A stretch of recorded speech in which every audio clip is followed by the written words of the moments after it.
ಅರಣ್ಯ ಸಚಿವರ ತವರು ಜಿಲ್ಲೆಯಲ್ಲೇ ಕರೆಂಟ್ ಕಟ್ ಆಗ್ತಾ ಇರೋದಕ್ಕೆ ಜನ ಕಣ್ಣೀರಿಡುವಂತಹ ಪರಿಸ್ಥಿತಿ ಎದುರಾಗ್ತಾ ಇದೆ. ಬಸವ ಕಲ್ಯಾಣ ತಾಲೂಕಿನ ಮೋರಖಂಡಿ ಗ್ರಾಮದ ಅವ್ಯವಸ್ಥೆ ಅನಾವರಣ ಆಗ್ತಾ ಇದೆ ನಿಮ್ಮ ಫ್ರೀಡಂ ಟಿವಿಯಲ್ಲಿ. ಮೋರಖಂಡಿ ಗ್ರಾಮದ 20 ಕುಟುಂಬಗಳು ಕತ್ತಲಲ್ಲೇ ಜೀವನವನ್ನು ನಡೆಸ್ತಾ ಇದ್ದಾರೆ. ವಾರ್ಡ್ ನಂಬರ್ 1, ವಾರ್ಡ್ ನಂಬರ್ 2 ಈ ಎರಡರಲ್ಲೂ ಕೂಡ 20 ಮನೆಗಳಿಗೆ ವಿದ್ಯುತ್ ಸಂಪರ್ಕನೇ ಇಲ್ಲ. ಕತ್ತಲೆಯಲ್ಲೇ ಜೀವನವನ್ನು ಮಾಡ್ತಾ ಇದ್ದಾರೆ.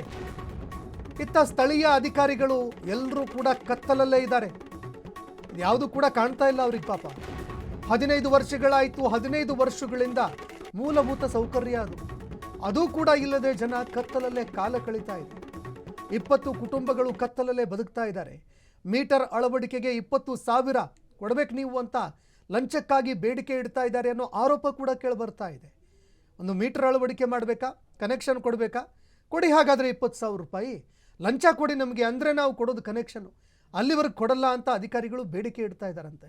ಪರೀಕ್ಷೆ ಸಮಯ ಆದರೂ ಕೂಡ ಮಕ್ಕಳು ಮೊಬೈಲ್ನ ಟಾರ್ಚ್ನಲ್ಲೇ ವಿದ್ಯಾಭ್ಯಾಸ ಮಾಡ್ತಾ ಇದ್ದಾರೆ.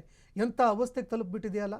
ವಿದ್ಯಾಭ್ಯಾಸ ನಮಗೂ ಕೂಡ ಬೇಕು, ನಮಗೂ ಬೆಳಕು ಬೇಕು, ಎಷ್ಟು ಕೊಟ್ಟು ಪುಣ್ಯ ಕಟ್ಕೊಡ್ರಪ್ಪ ಅಂತ ಸ್ಥಳೀಯರು ಮನವಿ ಮಾಡಿಕೊಳ್ತಾ ಇದ್ದಾರೆ.